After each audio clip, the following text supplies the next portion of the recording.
নীলাম্বরাশির অতন্দ্র তরঙ্গে কলমন্দ্র মুখরা পৃথিবী। অন্নপূর্ণা তুমি সুন্দরী, অন্নরিক্তা তুমি ভীষণা।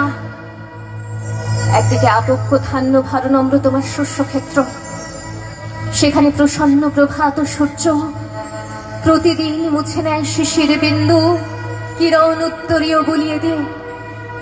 অন্যদিকে তোমার জলহীন ফলহীন আতঙ্ক পাণ্ডুর মরুক্ষেত্রে পরিকীর্ণ পশু কঙ্কালের মধ্যে মরীচিকার প্রেত নৃত্য। বৈশাখে দেখেছি বিদ্যুৎ চঞ্চবিদ্ধ দিগন্তকে ছিনিয়ে নিতে এলো কালো সেন পাখির মতো তোমার ঝড়। সমস্ত আকাশটা ডেকে উঠলো যেন কেশর খোলা সিংহ। তার লেজের ঝাপটে ডালপালা আলু থালু করে হতাশ বনস্পতি ধুলায় পড়লো উবুর হয়ে। হাওয়ার মুখে ছুটলো ভাঙা কুড়ের চাল, শিকল ছেঁড়া কয়েদি ডাকাতের মতো।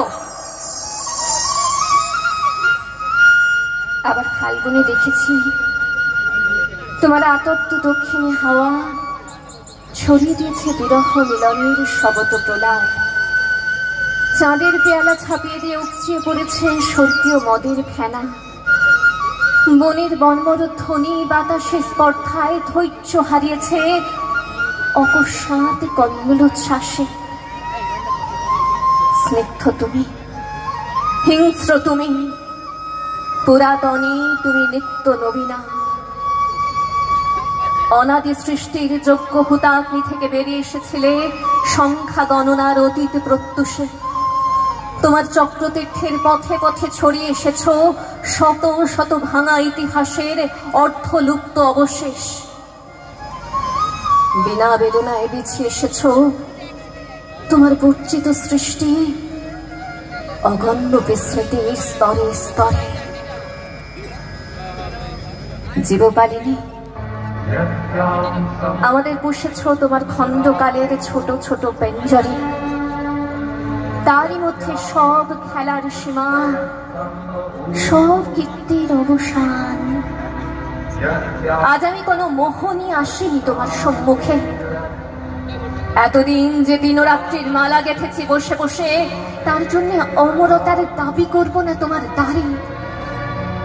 তোমার অযুত নিযুত বৎসর সূর্য প্রদক্ষিণের পথে যে বিপুল নিমেষগুলি উন্মিলিত নিমিলিত হতে থাকে, তারই এক ক্ষুদ্র অংশে কোন একটি আসনের সত্য মূল্য যদি দিয়ে থাকি, জীবনের কোনো এক ফলবান খণ্ডকে যদি জয় করে থাকি পরম দুঃখে, তবে দিও তোমার মাটির ফোটার একটি তিলক আমার কপালে। সে চিহ্ন যাবে মিলিয়ে যে রাত্রে সকল চিহ্ন পরম অচিনের মধ্যে চাই মিশে। হে উদাসীন পৃথিবী, আমাকে সম্পূর্ণ ভুলবার আগে তোমার নির্মম পদপ্রান্তে আজ রেখে যাই আমার প্রণতি, আমার প্রণতি।